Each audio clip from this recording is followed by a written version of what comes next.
നമുക്ക് ബുദ്ധി ഉണ്ടാവണമെന്നില്ല. ബുദ്ധിയുണ്ടെന്ന് മറ്റുള്ളവർക്ക് തോന്നിയാലും മതി.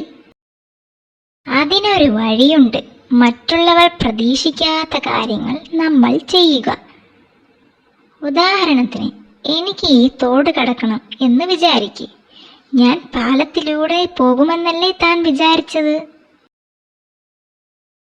പക്ഷെ ഞാൻ ദേ ഇങ്ങനെ തോട്ടിൽ ചാടി നീന്തും. പ്ലും. താനത് പ്രതീക്ഷിച്ചോ? ഇല്ലല്ലോ. ഇനി ഞാൻ ഈ മാവിൻ്റെ കൊമ്പ് നന്നായി കുലുക്കുന്നു. മാങ്ങ വീഴുന്നു. അപ്പോൾ താൻ വിചാരിക്കും ഞാൻ മാങ്ങ എടുത്ത് തിന്നുമെന്ന്. പക്ഷേ ഞാൻ മാങ്ങയെ ഒരു പുച്ഛത്തോടെ ഇങ്ങനെ നോക്കും. എന്നിട്ട് വെറുതെ അങ്ങ് തിരിച്ചു നടക്കും. താനത് പ്രതീക്ഷിച്ചോ? ഇല്ലല്ലോ. അതുപോലെ വഴിയിലൊരു പാമ്പിനെ കണ്ടാൽ നമ്മൾ പേടിച്ചോടരുത്, പൊട്ടിച്ചിരിക്കണം. പാമ്പത് പ്രതീക്ഷിക്കുമോ? ഇല്ലല്ലോ. ദേഷ്യമുള്ളവരെ കണ്ടാൽ നമ്മൾ സ്നേഹത്തോടെ പെരുമാറണം. അവരത് പ്രതീക്ഷിക്കുമോ? ഇല്ല. ചുരുക്കത്തിൽ മറ്റുള്ളവർ പ്രതീക്ഷിക്കുന്നതൊന്നും നമ്മൾ ചെയ്യരുത്.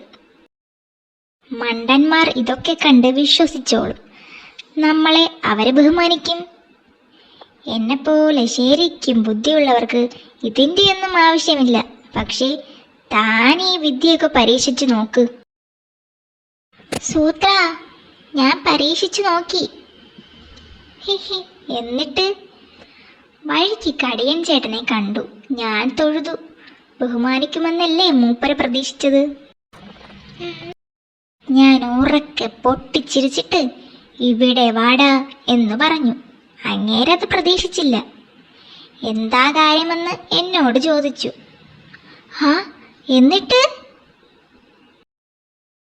ബുദ്ധിമാനാവാനുള്ള വിദ്യയാണെന്ന് ഞാൻ പറഞ്ഞു. താൻ പറഞ്ഞു തന്നതാണെന്നും പറഞ്ഞു. പക്ഷെ മൂപ്പര് നമ്മൾ വിചാരിച്ചതുപോലെ അല്ല സൂത്ര. ബുദ്ധിയുണ്ട്. നമ്മൾ പ്രതീക്ഷിക്കാത്തതാ മൂപ്പര് ചെയ്തത്.